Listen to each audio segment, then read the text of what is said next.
supreme victory.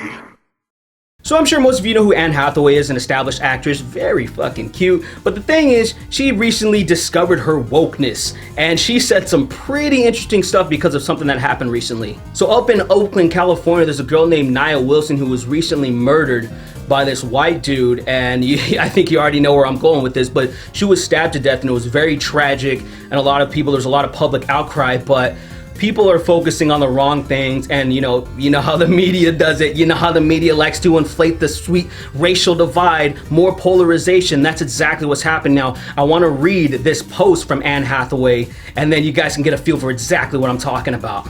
It's on! Race war! Race war! Race war!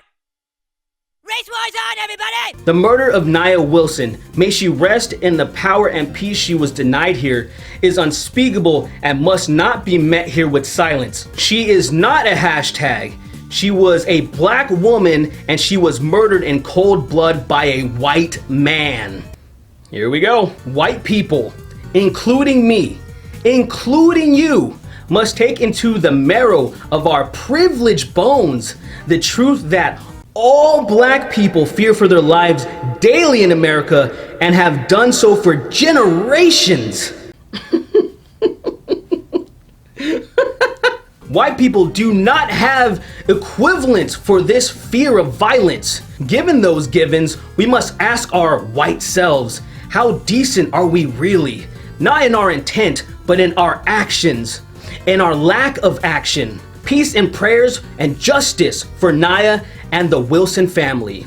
XX. Hashtag Black Lives Matter. Hashtag anti-racist. Hashtag no excuse. Hashtag say her name. Hashtag earn the right to say her name. First of all, I would like to say thank you so much, Anne Hathaway, for being the ambassador and the voice for all black Americans, or maybe even black people around the world, and just saying that we all feel for our lives, daily, always. It's amazing how you know this, and I'm so glad that you're speaking on my behalf and everybody else's. I'm so glad that you know every single black experience, every single individual's lives. Thank you so much. Thank you so much, Jillian. That's great. Oh, God damn, thank you so much. See, this is the shit that I'm talking about. This is the stuff that bothers me so much. You got all these white people that are so just in touch with their wokeness now, being beat over the head with wokeness. They're so about their white guilt that they think crazy things like this, because this is not an original thought. She's listening to the wrong people. She's listening to people that are telling her that all black people are oppressed, all black people fear for their lives all the time, when she can talk to multiple individuals and see that a lot of people, probably most black Americans, are actually chilling and don't even think about being afraid until you question them or maybe try to coerce them into thinking that they're afraid. You're afraid, aren't you? Aren't you afraid you're a black person? Aren't you afraid you're going to be killed at any moment because of this isolated incident right here?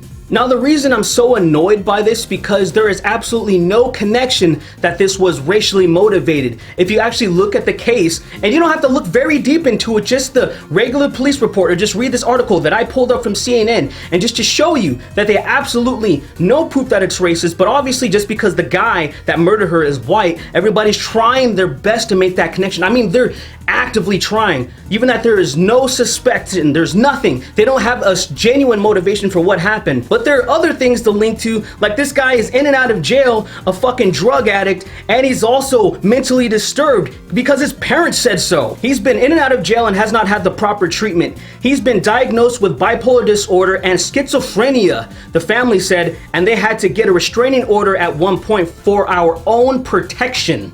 Cal's been living on the streets. So you have this homeless person that's fucked up, bipolar and schizophrenic, and who knows, I'm pretty sure that has some type of connection to that, but they're trying to beg the differ because he's white. Members of the community had a range of opinions at the makeshift Memorial Wilson outside the MacArthur station on Thursday. I'm mad as hell, said Kayla Humphreys, a 20-year-old who went to the same high school as Wilson. She's black, he's white. He knew exactly what he was doing. So fucking people that are bipolar and schizophrenic have complete control of what they're doing. Or, is that the complete opposite of what it really is? The sad truth is that the media wants more division, more polarization because it gets the views. Would you give a shit really if it was just a regular isolated incident that didn't happen to be a white guy stabbing a young black girl, no, it wouldn't be good. It's just like, how many times do the media report on what's happening in like Chicago, for example? We all know that Chicago has been a fucking war zone, homicide after homicide. When you look at statistics within like 1 weekend, it's tens of people. It's like, what in the fuck is going on there? Maybe we should address this, but nobody wants to talk about it. And you know why nobody wants to talk about it? It's because it's part of the plan. You know what I noticed? Nobody panics when things go according to plan, even if the plan is horrifying. To the people that really care about Black lives and really claim to care about the issues that are going on, you need to ask yourselves, what is the biggest problem? What is really happening?